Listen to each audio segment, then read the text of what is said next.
There is a moment in every impossible situation where the math stops working, where you have counted the threats and counted your resources and counted the distance to anything resembling safety, and the numbers do not add up and will not add up, no matter how many times you run them. Connor Walsh reached that moment at 01:47 hours on the 12th of November in a valley in Wardak Province, Afghanistan, with 6 members of his team pinned behind cover that was getting smaller by the second, and a Belgian Malinois named Duke pressed against his left leg, who had already done something that nobody on that team had ever seen a dog do before, and was about to do it again. The math said they were not getting out.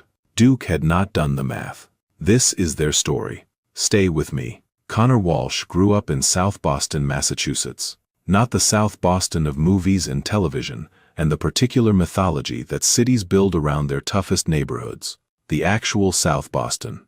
The one that exists before the cameras arrive and after they leave. The one made of triple-deckers and corner stores, and the specific quality of winter light off the harbor that is beautiful in a way that asks nothing from you and gives nothing back, and is exactly right because of it. His mother was a firefighter, 26 years with Engine Company 7, the only woman in the station for the first 11 of those years. She came home from shifts that most people would not have been able to describe without their voice changing, and made dinner and helped with homework, and never once suggested by word or expression or the set of her shoulders that the day had been anything other than a day. Connor watched this for 18 years, and understood something that he could not have articulated as a child, but that lived in him completely and shaped every decision he ever made after. That the hardest jobs belong to the people who show up for them completely. Not partially, not on their good days, completely, every day, regardless of what the day asked. His father was a high school history teacher, 30 years at the same school 4 blocks from where Connor grew up. He taught his students about the people who had shaped the world, not as heroes in the conventional sense, but as ordinary people who had found themselves in extraordinary situations and had made a choice to show up, completely. Connor enlisted at 21. 2 years of community college confirmed what his mother had suspected from the time he was 8 years old, and had followed her to the fire station on a Saturday and stood in the engine bay looking at Engine 7 with an expression that she recognized immediately because she had worn it herself at exactly that age. This is where I belong. He passed BUD/S on his first attempt. His class began with 101 candidates. 17 finished. Connor was one of them. His Hell Week instructor, a master chief named Patterson, who had run 27 BUD/S classes in 14 years, wrote this in his evaluation. Walsh is the most team-oriented candidate I have assessed in 14 years. Not in the obvious ways. He does not lead loudly. He does not inspire through speeches or demonstrations of individual ability. He leads the way his mother fights fires, and his father teaches history. By being completely present. By making the person beside him feel that what they are doing matters. That they matter. That the team matters. That finishing matters. I have watched him keep 4 candidates from quitting through means that I cannot quantify and cannot teach. He was simply there. Completely there. And it was enough. Recommend without reservation and with significant enthusiasm. He deployed to Afghanistan in 2010, Iraq in 2012. Back to Afghanistan in 2014, Syria in 2016, and Wardak Province, Afghanistan in 2018 for his 5th and final deployment. 5 deployments, 11 years of service. His teammates across all 5 deployments described him with the same word, every one of them, in different conversations, in different years. Present. Not present like paying attention. Not present like aware. Present the way his mother was present coming home from a shift. The way his father was present in a classroom for 30 years. The way the harbor light was present on a winter morning. Completely. Without reservation. Giving everything it had and asking nothing back. His team leader on his 3rd deployment, Commander Hayes, said this in a debrief. Connor Walsh makes every person around him better simply by being there. I have tried to understand why and I cannot. He does nothing obvious. He makes no speeches. He performs no visible acts of leadership. He simply shows up, completely. Every time. And the people around him rise to meet that. I have been in special operations for 15 years, I have served with exceptional men. Walsh is different in a way I cannot explain but can describe in one word. Present. Duke came into Connor's life in the autumn of 2017. He was a Belgian Malinois. 74 pounds. Dark fawn with a black mask so complete it made his amber eyes appear to be lit from within. He moved with the particular efficiency of a dog that has been built for exactly this purpose, and knows it, and has made peace with it in the deepest way possible. Not the peace of resignation, the peace of completeness. He had been bred in France, trained at Lackland, certified in patrol, explosive detection, and direct action support. His training records contained a notation that the kennel master at Bagram had memorized because she had shown it to enough handlers that it had become a kind of introduction. A way of explaining Duke before Duke explained himself. It read, Duke demonstrates a tactical awareness profile that is exceptional and in some respects unprecedented in our assessment history. In complex multi-threat scenarios, Duke does not respond to individual threats sequentially. He assesses the full tactical picture simultaneously and responds to the configuration of threats as a whole rather than to each threat in isolation. In simulated ambush scenarios, Duke has consistently positioned himself and directed his actions in ways that our tactical evaluators have described as operationally sound. In 3 separate scenarios, Duke identified the highest priority threat in a configuration of 4 or more simultaneous threats and addressed it first, without handler direction. In 2 of those 3 scenarios, his assessment differed from the handler's assessment, and was subsequently judged by the evaluating team to be correct. Duke appears to understand not just the presence of threats, but the relationship between threats, the geometry of danger. This quality is extraordinary. Handlers should be aware that Duke may act on his own assessment before a handler direction is given, and that his assessment will frequently be correct. Connor read the notation 3 times, then looked at the kennel master. He sees the whole picture, Connor said.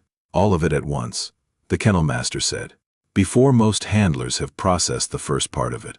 Connor looked at Duke, who was at the far end of the kennel, not sitting, not moving, standing perfectly still, facing Connor, assessing, with those amber eyes that were lit from within, moving slowly across Connor, with the methodical thoroughness of a professional conducting an evaluation. Duke was evaluating him. Connor understood this immediately, stood still and let it happen. The way you stand still in a new environment, and let the environment tell you what it is, before you decide what you are in it. After 45 seconds, Duke walked to him, sat down directly in front of him, looked up. Connor looked down. They stayed like that for a long moment. The kennel master, watching from the door, said later that she had never seen a dog take 45 seconds to decide. Every other dog she had worked with in 19 years had decided in seconds, within the first 10, within the first 5. Duke had taken 45 seconds. Because Duke was not deciding whether to trust Connor. He was deciding whether Connor could be trusted with what Duke was going to give him. He decided yes. He pressed his head against Connor's hand, once, firmly. The decision made and communicated and complete. Connor put both hands on either side of Duke's face and looked at him directly, the way you look at someone when you want them to know you understand what they are offering, and you take it seriously. I see you, Connor said quietly. I've got you. Duke looked back. The kennel master said that was the moment. That was when she knew. That when Connor said, I've got you, and Duke looked back, she could see in both of them, simultaneously, the same thing. The same recognition, the same understanding, that this was the partnership, that it had just begun, and that it was going to be exceptional. She was right. Over the following 14 months, Connor and Duke became what the unit called a tactical pair. Not because of any designation, because everyone who worked with them saw the same thing happen in every operation. Duke saw things first, not just threats, configurations, the relationship between threats, the geometry of danger. He saw it before Connor. He communicated it in the particular language they had built together over 14 months. The language of small signals that Connor had learned to read as fluently as his mother read a fireground. A shift in weight. An ear angle, a momentary stillness in movement that contained more information than most humans could process in a full briefing. In 9 operations, Duke detected 6 IED placements, tracked 4 high-value targets, identified 2 ambush positions before the team entered the kill zone. 2 ambushes. Stopped cold. Before they happened. Because Duke had seen the geometry of the danger before any human on the team had processed the first element of it. His teammates called him, one word, Oracle. Because Duke did not just see what was there, he saw what it meant. At night Duke slept facing the door. Every night, in every location. Not pressed against Connor, not at his feet. Facing the door. Connor asked him about it once. Sitting beside him in the quiet of a forward operating base in the particular darkness that exists at 3 in the morning when the world has gone as still as it gets. You ever sleep? Connor asked. Duke looked at him with those amber eyes that were lit from within. Then looked back at the door. Connor laughed. Just once. Quietly. Yeah, he said. Me neither. He wrote to his mother once from Bagram. There is a dog here named Duke. He reminds me of you. Not in an obvious way. In the way that matters. He sees the whole picture before anyone else has seen the first part of it. He is never surprised. He is always ready. And he makes every person around him better simply by being there. I know where I got that from. His mother wrote back one line.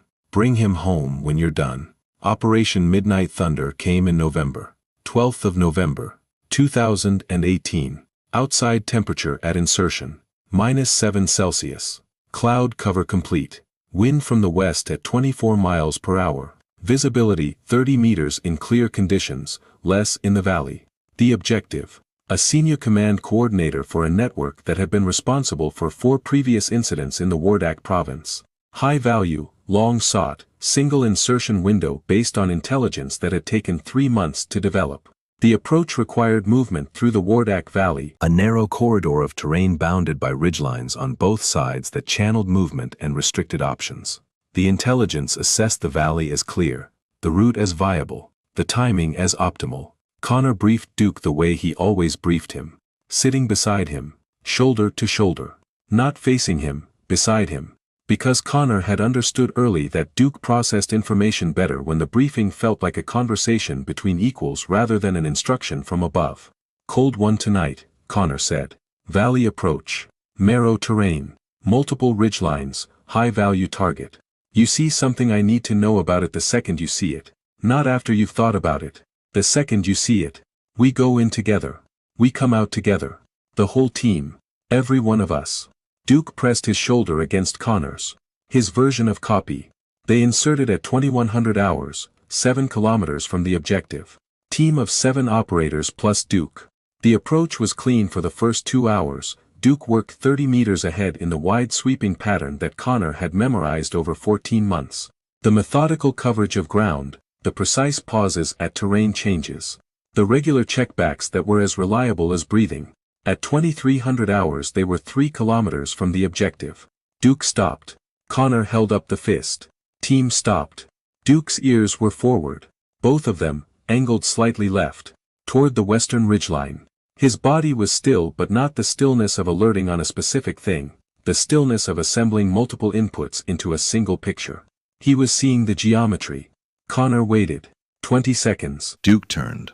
Looked at Connor. His expression was the one Connor had learned to read over 14 months, as the most serious signal in their shared language. Not I have found something. Not there is a threat ahead. The geometry is wrong. The whole picture is wrong. Everything around us right now is wrong. Connor looked at the western ridgeline, then the eastern, then ahead, then back at Duke. Duke's eyes moved once. Left, right, left. He was showing Connor the picture. All of it, at once. 3 positions, Connor said quietly into his radio. West Ridge, East Ridge, head of the valley. We are in a box. Do not move. Nobody moves. Silence on the radio. Then Walsh, the team's commanding officer, said, What is your confidence level? Connor looked at Duke. Duke looked back. High, Connor said. Very high. What's your source? Connor looked at Duke again. Duke, he said. A pause. Then, copy. What do you need? Connor studied the terrain, the ridgelines, the valley head, the geometry that Duke had shown him, and made a plan. The plan was not in any manual. It was not a standard tactical response to encirclement. It was not a textbook extraction from a compromised position. It was Connor Walsh reading the geometry that Duke had shown him and understanding one thing about that geometry that the people who had set the ambush had not accounted for. The geometry had a gap, not in their coverage, not in their positioning, in their timing. The three positions Duke had identified were coordinated. They were covering the approach, both flanks, and the valley head. They were positioned to close simultaneously, to create a moment when movement in any direction was covered. But to do that they needed to be in position at the same time. They were not yet at the same time. Connor could see it in the way Duke had described the picture. The western ridgeline was ready. The eastern ridgeline was almost ready. The valley head position was still moving into place. They had 90 seconds, maybe less. Connor transmitted the plan in 12 words. West ridge first. Hard right after. Duke takes the head. We follow. His commanding officer was silent for 4 seconds. Then, that's not standard. No, sir, Connor said. Duke identified it. I trust it. Another silence. Then, go. What happened in the next 4 minutes has been reconstructed from the after-action reports of 6 operators and the physical evidence found at the 3 ambush positions at dawn the following day. Connor gave Duke one signal. The signal they had built over 14 months for the specific situation where Duke needed to act on his own assessment. Where Connor needed Duke to do what Duke saw needed doing rather than what Connor directed. The signal was simple. Connor's right hand flat against Duke's shoulder for exactly 2 seconds. It meant, I see what you see. Go. Duke went. He moved left toward the western ridgeline with a speed and directness that forced the western position to respond earlier than they had planned. Their response drew fire from Connor's team that was already moving right in the 4 seconds that Duke's action created. Duke came back, hit the eastern ridgeline position from the flank. The position that had been almost ready but was not yet ready. The position that had not accounted for 74 pounds of Belgian Malinois arriving from a direction they had not covered because they had not believed anyone had seen them yet. The eastern position was neutralized in the confusion of the unexpected contact. Duke came back again. Connor was already moving toward the valley head with 3 operators. The valley head position that had been still moving into place when Duke had shown Connor the picture. The position that was now exposed on its southern flank, because the timing that the ambush had depended on, had been destroyed in the 90 seconds that Duke had bought. The valley head position did not survive the exposure. The firefight lasted 4 minutes and 12 seconds. 7 operators, 1 dog, 3 positions, no casualties. The after-action report contained this assessment from the commanding officer. The team's success in Operation Midnight Thunder was the direct result of K-9 Duke's identification of the ambush configuration before the ambush was fully set, and his subsequent actions during the engagement, which created tactical opportunities that would not otherwise have existed. Duke's actions during the engagement are difficult to categorize within standard K-9 operational parameters. He did not respond to handler direction during the engagement. He acted on his own assessment of the tactical situation. His assessment was correct at every stage. His actions were coordinated with the team's movements in a way that suggests an understanding of the tactical situation that goes significantly beyond standard K-9 capability. This report is being forwarded to the K-9 training program at Lackland, with the recommendation that Duke's performance be studied and incorporated into future training methodology. Connor read the report, then looked at Duke. Duke looked back with those amber eyes that were lit from within, that were always seeing the whole picture, the geometry of everything. You knew, Connor said. Duke held his gaze. From the beginning, Connor said. You knew the whole time. Duke pressed his head against Connor's hand. Once, firmly, the way he had on the first day. The decision made and communicated and complete. Connor Walsh completed Operation Midnight Thunder. It was his last operation. His separation papers had been filed 3 months earlier. 11 years of service. Complete. He filed Duke's adoption papers the morning after the operation. Before the debrief, before the after-action report was written, before anything except the certainty that had lived in him since the moment Duke had pressed his head against Connor's hand in a kennel in Bagram, and made the decision that this was the partnership, and this was what he was offering. And he was offering it completely. Duke was coming home with him. The paperwork was processed in January of 2019. The kennel master at Bagram, who had memorized Duke's training notation, because she had shown it to enough handlers that it had become an introduction, signed the transfer without comment, then looked at Connor, then looked at Duke. He picked right, she said. Connor looked at her. He takes 45 seconds to decide, she said. Every handler, every time. He picked you in 45 seconds. That's the fastest he has ever decided. Connor said nothing. That's the highest compliment he knows how to give, she said. 45 seconds means he knew immediately but wanted to be sure. 30 years of instinct confirmed in the first 10 seconds. Spent the other 35 making sure. Connor looked at Duke. Duke looked back, with the amber eyes. The whole picture, the geometry of everything, including this moment, including what it meant, including where it was going. I know, Connor said quietly. I know. Connor flew home to Boston in February. His mother was at the airport. She looked at Duke when Connor set the carrier down and opened the door. Duke walked out, stood, assessed, found Connor's mother, took 30 seconds, not 45, not 10, 30, then walked to her, pressed his head against her hand, once, firmly. Connor's mother stood very still, then looked at Connor. He's like you, she said. Connor looked at Duke. No, he said. I'm like him. Today, Connor Walsh lives in South Boston 3 blocks from where he grew up. 3 blocks from the fire station where his mother worked for 26 years. 3 blocks from the harbor and the winter light that is beautiful in a way that asks nothing from you and gives nothing back. He works in emergency response training, teaching the people who run toward what everyone else runs from how to see the whole picture. How to read the geometry of a situation before the situation fully develops. How to be present completely in the moments that require everything. He is exceptional at it. His students say he has a quality that is difficult to describe but immediately recognizable. He makes you feel that you are capable of more than you think you are. Not through encouragement, not through instruction, through presence, through the complete and unreserved attention he gives to every person in every room. Duke works with him. He is 9 years old now. His muzzle has begun to gray, the slow silver moving backward from his nose. His movement is slower than it was, more deliberate, more considered, but his eyes are the same, amber, lit from within, seeing the whole picture, the geometry of everything. He sits beside Connor at the front of every training session, and the students who look at him see something in those eyes that they cannot name, but that they recognize, something that says, I see you, all of you, the whole picture, and you are capable.